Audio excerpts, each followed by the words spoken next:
नमस्कार दोस्तों। कल से ही इस देश के राजनीतिक परिदृश्य में जो महाराष्ट्र में घटनाएं हो रही है उस पर मेरी नज़र है। उसे देखकर मैं तनिक भी विचलित नहीं हूँ, ना ही परेशान हूँ, क्योंकि ये तो होना ही था और आगे और भी होगा।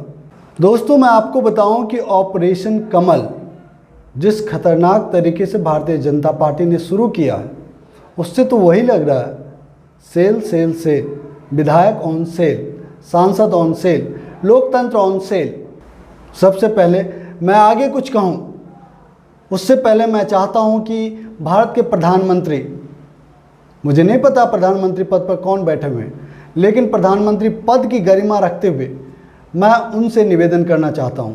मैं भारत के सर्वोच्च न्यायालय सुप्रीम कोर्ट ऑफ इंडिया से निवेदन करना चाहता हूं। मैं भारत के राष्ट्रपति, मुझे नहीं पता कितने दिनों तक वो राष्ट्रपति पद पर हैं, इसके बाद नए राष्ट्रपति होंगे, लेकिन वर्तमान में आप राष्ट्रपति के पद पर हैं, देश के पहले नागरिक हैं, इसलिए आपसे भी निवेदन है महोदय, देश की आर्थिक राजधानी महाराष्ट्र से वहाँ की सत्तारूढ़ दल शिवसेना के कई विधायकों को उनके ही पार्टी के एक नेता ने, दरअसल वह नेता उनके पूर्व विधायक दल के नेता हैं जो बीजेपी के साजिश का हिस्सा बनते हुए उन सभी विधायकों को अपहरण करके पहले गुजरात ले गया। अपने गुजरात के ठिकाने से अनेक मांग रखी, जिसमें उसकी एक बहुत ज़रूरी मांग बीजेपी के साथ शिवसेना को महाराष्ट्र में सरकार बनाने की मांग की थी। यही नहीं, जब शिवसेना की तरफ से इस बात पर गहन मंथन चिंतन किया गया और जब अपने विधायकों को रिकवर करने की बात की गई, कोशिश की गई, तब वहाँ से बीजेपी का मोहरा मुख्य अपहरणकर्ता एकनाथ शिंदे ने उन सभी विधायकों को ले जाकर असम में बिठा दिया, असम के रेडिसन ब्लू में, जहाँ पर भी बीजेपी का ही शासन है। और विडंबना तो देखिए, प्रधानमंत्री जी, माननीय सुप्रीम कोर्ट और महामहिम राष्ट्रपति जी, एक संवैधानिक पद पर बैठे नेता, सरकार किस तरीके से एक अपहरणकर्ता के चंगुल में फंसे विधायक को छुड़ाना चाहिए, तो उस अपहरणकर्ता सहित तमाम बंदी बने विधायकों को उनके गिरफ्त में रखने के लिए तमाम चाक चौबंद सुरक्षा व्यवस्था मुहैया कराया जा रहा है। मेरी आपसे नम्र निवेदन है, भारतीय संविधान की खातिर, देश की लोकतंत्र की खातिर, उसी लोकतंत्र की खातिर जिस लोकतंत्र की दुहाई देकर आप अनेक बार लोकतंत्र को वापस देश में बसाने का, फलने फुलाने का अनेक मौका दिए हैं, उसी के तहत मैं आपसे एक बार फिर निवेदन करता हूं, जिस तरीके से महाराष्ट्र की महान जनता के द्वारा चुने गए विधायकों का अपहरण करके बीजेपी शासित राज्यों में जाकर उन्हें बंदी बनाकर अपने इच्छा अनुसार सरकार बनवाने के लिए, गठन के लिए तमाम तरह के दबाव दिए जा रहे हैं, ये कहीं से भी लोकतांत्रिक देश में मुनासिब नहीं है। आशा है आप हमारी दिली इच्छा को समझेंगे, हमारी लोकतांत्रिक व्यवस्था को मजबूत करने के लिए, उसकी इज्जत तार तार होने से बचाने के लिए जरूर कोई ठोस कदम उठाएंगे। धन्यवाद दोस्तों। ये तो हमने तमाम संवैधानिक पदों पर बैठे अपने बड़े लोगों से, संवैधानिक संस्थानों से मैंने निवेदन किया, लेकिन दोस्तों एक कटु सत्य मैं आपसे कहता हूँ, मुझे नहीं पता आपको इस पर भरोसा होगा या नहीं होगा, शायद ना हो, लेकिन मेरी ये बातें गांठ बांध लें, बीजेपी अगले 10 सालों तक इस देश से कहीं नहीं जा रही है। इस देश से मतलब देश की शीर्ष सत्ता से कहीं नहीं जा रही है।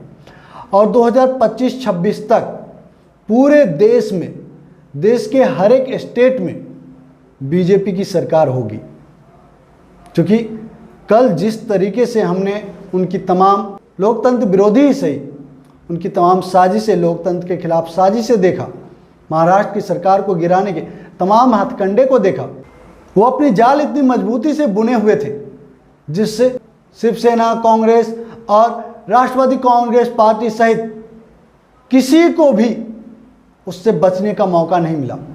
अब बात महाराष्ट्र की सरकार बचाने की रही ही नहीं, अब तो शिवसेना बचाने की है साहब।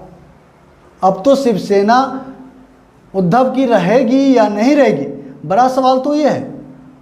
कल हम सब इस बात पर टकटकी लगाए बैठे थे कि शिवसेना सत्ता में रह पाएगी, सरकार बचा पाएगी कि नहीं बचा पाएगी। लेकिन आज एकनाथ शिंदे ने, महाराष्ट्र के सत्ताधारी विधायकों के मुख्य अपहरणकर्ता एकनाथ शिंदे ने जिस तरीके से शिवसेना पार्टी पर ही अपना दावा ठोक दिया, उसके बाद से उद्धव ठाकरे और उनके तमाम लोगों को, तमाम शिव सैनिकों को अब पार्टी बचाने के ऊपर पूरा फोकस है। अब सरकार की बात ही नहीं। और अभी की बात करें तो 5 बजे फेसबुक लाइव के जरिए उद्धव ठाकरे तमाम लोगों से जुड़े थे और उन्होंने संदेश दिया। संदेश क्या दिया? उन्होंने सीधे सीधे एकनाथ शिंदे को संबोधित किया, उससे एक तरह से एक तरफा बातचीत किया। इस तरह उन्होंने कुछ कड़े संदेश भी दिए। उन्होंने कहा कि अगर एकनाथ शिंदे मेरे सामने आकर बोले तो मैं मुख्यमंत्री पद छोड़ने के लिए तैयार हूँ, लेकिन अगर एकनाथ शिंदे को सामने से ये बात कहनी ही थी तो क्या वो आज इस तरह के हालात पैदा करते? नहीं करते ना।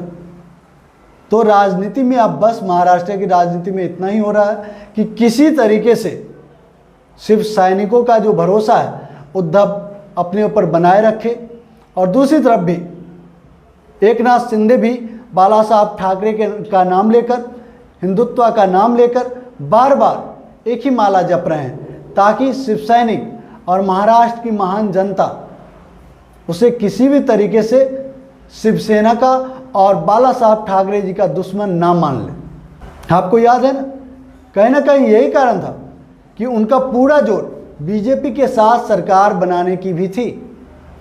अब आप समझिए इस रणनीति को। क्या बीजेपी के साथ सरकार बनाने से हिंदुत्व बच जाएगा?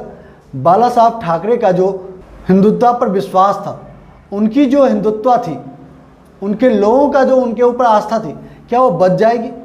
जिस तरीके से अलग अलग समय पर, अलग अलग जगहों पर, अलग अलग मुद्दे में शिवसेना और उद्धव ठाकरे सहित तमाम लोगों को हिंदुत्व विरोधी बताया, क्या वो बाला साहब का विरोध नहीं था? उनके हिंदुत्व का विरोध नहीं था? क्या ये महाराष्ट्र की महान जनता का विरोध नहीं था? आज तो लगता है कि देश में एक फैशन सा हो गया, हिंदुत्व के खिलाफ था इसलिए हमने उनके साथ सरकार नहीं बनानी। ये क्या बात हुआ? तुमने विधायक का चुनाव लड़ा, एमएलए का चुनाव लड़ा, तो क्या उसमें ये बात कहा था? नहीं, तुमने संवैधानिक चीज़ों पर दस्तखत कर, उस पर भरोसा का वादा करके तमाम फॉर्म्स भरे, उस पर अपने सिग्नेचर किए, और जब तुम चुनाव में जीत कर एमएलए बन जाते हो तब तुम्हें हिंदुत्व की चिंता होती है, बाला साहब ठाकरे की चिंता होती है। विकास की कोई चिंता नहीं है इन्हें, महाराष्ट्र की कोई चिंता नहीं है, महाराष्ट्र के लोगों की अस्मिता की कोई चिंता नहीं है। शर्म आनी चाहिए ऐसे लोगों को, शर्म आनी चाहिए जो बीजेपी के छत्र छाया में अपने महत्वाकांक्षा को पूरा करना चाहते हैं और सामने हिंदुत्व और बाला साहब ठाकरे को रखते हैं। क्योंकि दोस्तों, इन लोगों को भूलना नहीं चाहिए, महाराष्ट्र के महान दिग्गज शूरवीर शिवाजी महाराज, जिनके फौज में भी मुसलमानों की अच्छी खासी तादाद थी और वो मुसलमान की इज्जत भी करते थे। ये ऐसे नकली लोग हैं जो इन जैसे लोग कभी नहीं बताएंगे आपको कि तमाम देश के जो तमाम पूर्ववर्ती महान हिंदू राजा हुए, अगर वो मुसलमानों के खिलाफ थे तो उनके फौज में मुस्लिम क्या कर रहे थे, अलग अलग समय में उन्होंने मुस्लिम सेनापति क्यों रखा था। ये गिरे हुए लोग हैं, बिके हुए लोग हैं, नीच लोग हैं, क्योंकि इन्हें पता है कि हमारे तमाम ऐतिहासिक लोग जो सत्य को जानते हैं कि हिंदुस्तान का मुसलमान हमेशा से हिंदुस्तानी है, भारतवर्ष का है, ये मुगल नहीं है। ये जानबूझकर हमारे देश के मुसलमानों को मुगलों से जोड़ते हैं। हम सभी भारतवासी को, तमाम मराठी लोगों को ये समझना होगा कि उस समय के मुसलमान भी उस समय के हमारे देश के दुश्मन मुगलों के साथ दो दो हाथ करते थे, हम हिंदुओं के साथ मिलकर, हमारे हिंदू राजाओं के साथ मिलकर। इसलिए एकनाथ शिंदे हो चाहे नरेंद्र मोदी हो, कोई भी शेर की खाल पहनकर अंदर भेड़िया का शरीर लेकर अगर आपको हिंदुत्व के नाम पर बरगला रहा है तो आप सीधे कहिए, अगर तुम में हिम्मत है तो अपनी संवैधानिक पद प्रतिष्ठा को छोड़कर हमारे सामने आओ, फिर तुम्हें हम देखते हैं, तुम्हारे साथ चलते हैं, तुम्हारी बातों को सुनते हैं। इनकी हिम्मत नहीं होगी दोस्तों। अंत में इतना ही कहूँगा कि भारत का लोकतंत्र बहुत ही खतरनाक मोड़ पर है, क्योंकि भारतीय जनता पार्टी ने देश भर में, महाराष्ट्र तो जहाँ की है, पूरा इंडिया बाकी है। मैंने कहा ना 2025-26 तक भारतवर्ष का कोई स्टेट नहीं बचेगा जहाँ पर भारतीय जनता पार्टी का सरकार नहीं होगा। एन के एन प्रकारें, चाहे उसके लिए कुछ भी करना पड़े, चाहे उसके लिए उस राज्य के चुने गए मुख्यमंत्री को सर धड़ से अलग क्यों ना करना पड़े, भारतीय जनता पार्टी करेगी, आरएसएस करेगी और भारतीय जनता पार्टी का शासन उस राज्य में भी होगा। आप समझिए, मात्र 12 विधायकों को लेकर एकनाथ शिंदे गुजरात गया था और आज इस वक्त तक एकनाथ शिंदे अपने साथ 37 सिर्फ और सिर्फ शिवसेना विधायक होने का दावा कर रहा है। और अंधभक्त क्या कह रहे हैं, नहीं बीजेपी का तो इसमें कोई हाथ ही नहीं है, कोई रोल ही नहीं। और उन बेशर्मों को पता नहीं है, एकनाथ शिंदे के पास मात्र 34 विधायक थे और अभी की खबर है 2-3 घंटे पहले 3 विधायकों को लेकर बीजेपी के महाराष्ट्र प्रमुख खुद असम पहुंचे हैं। ये कितना मुंह चुराएंगे, इनके पूरे मुंह कालिख पुती हुई है। लोकतंत्र को इन्होंने जिस तरीके से खून किया है, इनका स्याह चेहरा इतिहास में दर्ज होगा और लोग सैकड़ों वर्षों तक इस पर थूकेंगे। दोस्तों, इस टॉपिक पर इतना ही। अगर हमारी बातें आपको सत्य लगी, अच्छी लगी, अच्छी तो नहीं लगी होगी लेकिन सत्य लगी, तो वीडियो को लाइक कीजिएगा। और जन जागरण के लिए, क्योंकि देश में धर्म आज बहुत बड़ा चीज़ हो गया है, धर्म के बिना लोग कुछ देखना सुनना ही नहीं पसंद करते। सरकार चुनते हैं संविधान के नाम पर, नियम कानून के नाम पर, विकास के नाम पर, और फिर खेती करनी होती है इन्हें धर्म की, जो बेहद शर्मनाक है। इसलिए वीडियो को लाइक कीजिए, शेयर जरूर कीजिए और जो दोस्त पहली बार हमारे चैनल पर, आपसे निवेदन है हमारे चैनल को सब्सक्राइब कर लें और घंटी के बटन को जोर दबा दें ताकि हमारा हर एक वीडियो सबसे पहले आपको मिले। जय हिंद, जय भारत, जय संविधान।